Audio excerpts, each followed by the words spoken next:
Hello viewers, আজ আমি আপনাদেরকে দেখাবো আমার ছাদ বাগান।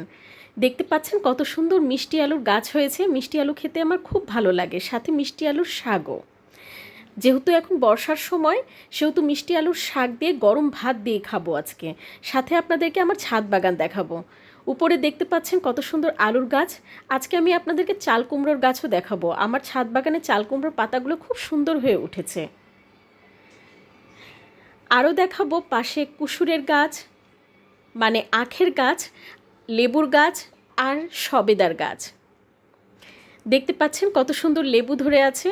লেবু দিয়ে ভাত মাখিয়ে মিষ্টি আলুর শাক দিয়ে খেতে খুবই সুন্দর লাগে, খুবই মজা লাগে।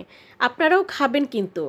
এই যে সবেদা দেখতে পাচ্ছেন, আমার গাছের সবেদা খুবই সুন্দর মিষ্টি, আমার খেতে খুব ভালো লাগে। আমার ছাদ বাগান আপনাদের কেমন লাগলো কমেন্ট বক্সে অবশ্যই জানাবেন। লাইক দিবেন, শেয়ার করে দিবেন আর সব সময় কুড়ি ফ্যাশন চ্যানেলের সাথেই থাকবেন।